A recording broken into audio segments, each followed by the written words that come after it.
Yun,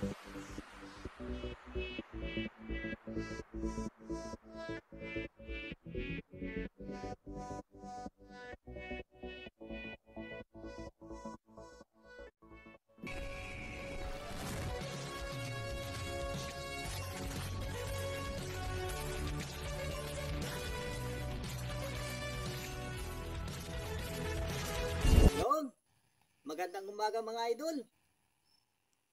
Tara, pupunta tayo sa dagat. Manisid tayo mga idol. Yan mga idol, ito ang gamit ko. Dalawang pana mga idol. Isang maliit, saka isang malaki. Para kung maliliit lang mga isda mga idol, ito lang gagamitin ko, yung maliit.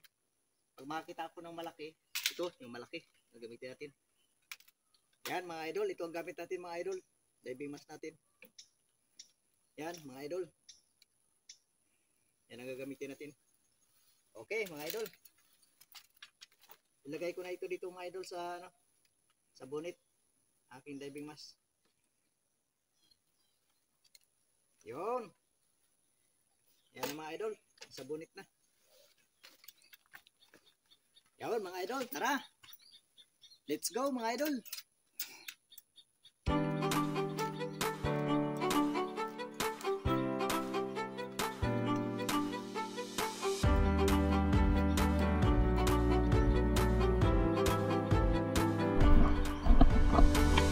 Mga idol, susuotin natin ang ating bonnet mga idol para may protection tayo kasi minsan maraming makakati mga idol sa dagat. Minsan mayroong salabay, delikado ang salabay mga idol, kaya kailangan mayroon tayo ganito bonnet. Yan mga idol, yun, para may protection tayo sa salabay sakali. Yun.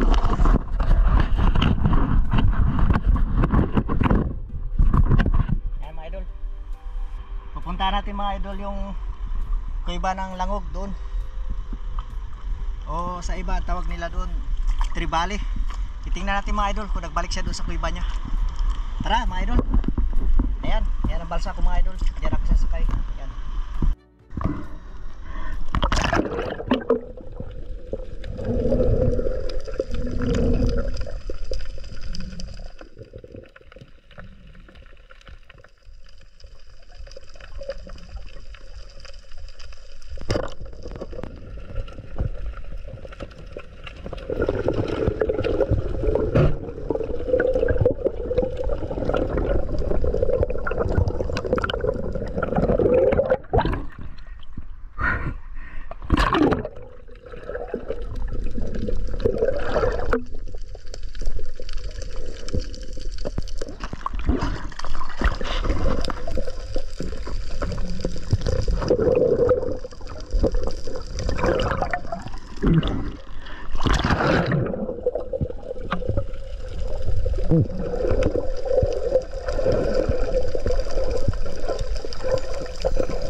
Nagulat na lang ako dito dahil biglang may nakakapit ng kugita dito sa aking katian, aking kati-kati.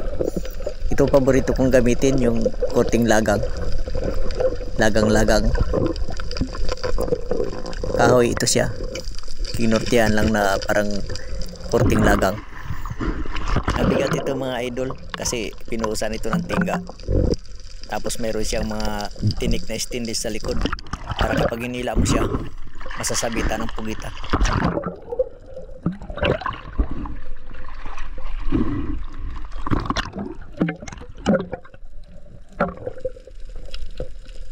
Ito ang pamamaraang ginagamit ko sa pagpatay ng pugita mga idol. Tusukin lang na ice pick sa pagitan ng mata, sabay ikutin para mahagip ang kanyang sentido. Meron naman ibang mas madaling paraan sa pagpatay ng pugita.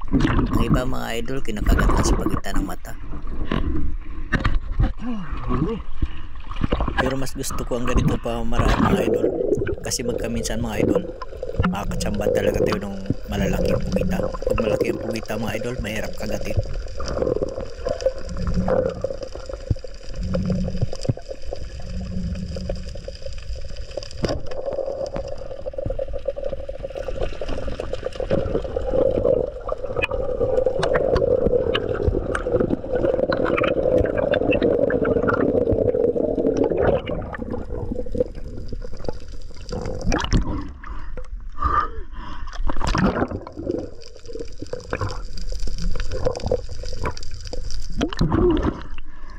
Huli mga idol.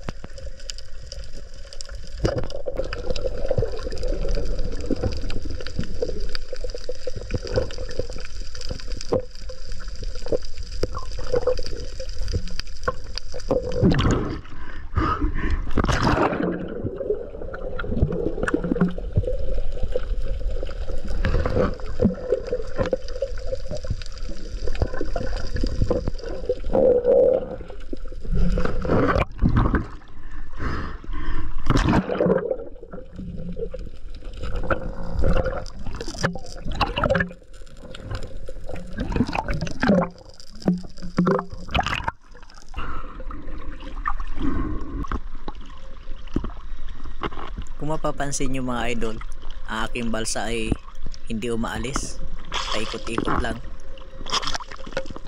Hindi talaga yan siya mga idol aalis kasi may pundo yan mga idol. Yung aking kati-kati ay mga idol, yung aking lagang-lagang, inuulog ko lang yan mga idol dyan sa may corals. May tali yan mga idol, mabigat kasi yan, malapit 1 kilo ang bigat ng kati-kati ko, mga 0.8 mga idol. Ayan mga idol, kung mapapansin nyo, may nylon na nakapulupot sa may kawayan na nakabalagbag sa aking balsa. Yan mga idol, yan ang tali ng aking lagang-lagang. At nang mapadaan ako dito sa bahaging mababaw, ayun, biglang may humabol na maliit na pugita. Napakatapang ng baby undersize na to, pero hindi natin yan uhulihin mga idol kasi maliit pa, palakihin muna natin. Pagkalipas ng mahaba-habang paglalangoy ay nakarating na ako dito sa kuiba ng langog o mamsa o tribali. At dito ay bigla akong nakaramdam ng kaba mga idol, magkalong kaba at tuwa. Nagbabaka sakali ako na sana nagbalik dito ang mga tribali, kasi ang kuiba na to mga idol ay ginagawang tambayan ng mga tribali. Dito sila nagpapahinga mga idol, lalo na kung medyo maalon ang dagat. Maluwang ang kuiba na to mga idol sa loob, pero hindi tayo papasok dito mga idol kasi mahirap na. Baka hilain tayo ng agos papasok sa loob, hindi na tayo makalabas. Wala dito mga tribali mga idol, ibig sabihin mga idol hindi sila bumalik dito sa kuiba. May nagdaang pambot, siguro nagabantay ng itlogan. Dito ay pauwi na tayo mga idol, pero buwinas, nakakita tayo ng isang bagulan or katilpis. Hanggat maaari ay mas gusto talaga natin mga idol na panain ang tauban ng nakatalikod, kasi para ang direksyon ng shafting natin ay papunta sa kanyang ulo. Kahit medyo mahagip yung ukob niya, walang problema mga idol. Basta ang importante dito yung wag matamaan ang tiyan, kasi mga idol pag nahagip o nagkaroon ng sugat ang tiyan ito mga idol, magiging damage na to, magiging mura na. Kaya mas maigi kung pwede lang talaga huwag sana mahagip ang tiyan para maganda ang presyo kahit papaano. Dito sa amin mga idol, napakadalang na lang talaga ng tauban, kaya mahal ang tauban dito mga idol. Tag 220 ang kilo ng tauban dito mga idol, basta umabot siya ng 1 kilo pataas. Basta walang damage mga idol, walang tama sa tiyan. Ayun, salamat, maganda naman ang pagkakatama dahil itinagip ang tiyan, walang sugat ang tiyan mga idol. Maganda ang presyo nito mga idol, good, kasi walang sugat ang tiyan.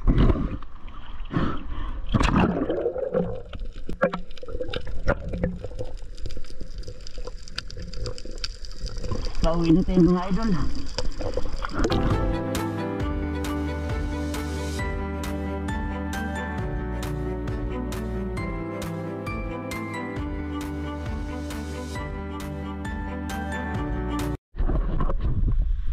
Yun mga idol, Nakauwi na tayo mga idol. Medyo maagos ang dagat mga idol. Mahirap mamana.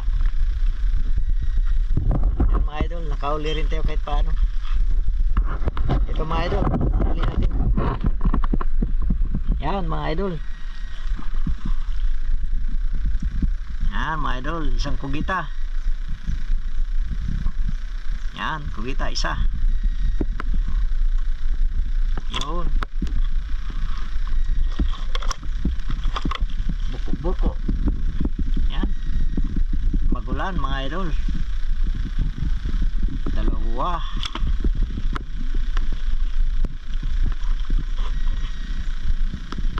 Yan, dalawang bagulan. Yan mga idol. Dalawang bagulan natin mga idol. Yan, dalawang bagulan. Tapos may isda tayo idol. Dalawang piraso lang isda natin idol. Maagos kasi mga idol, hindi tayo makapamana. Yan. Tara, deliver na tayo mga idol. 1 hour later. Ay mga idol, na-deliver na natin ang huli natin mga idol. Sa isang kugita at saka dalawang tauban o ano sa English, katilpis. Ito na bayad niya mga idol, ang huli natin mga idol. Maraming salamat mga idol, kinawaan tayo ng Panginoon mga idol. Kahuli rin tayo kahit na medyo maagos-agos ang dagat. Yan mga idol, nagbayad din ng ano 546 mga idol. Malaking bagay na to mga idol. Yan mga idol. Malaking tulong na sa atin to mga idol kasi dito sa amin mga idol, mahirap kitain ng pera dito mga idol.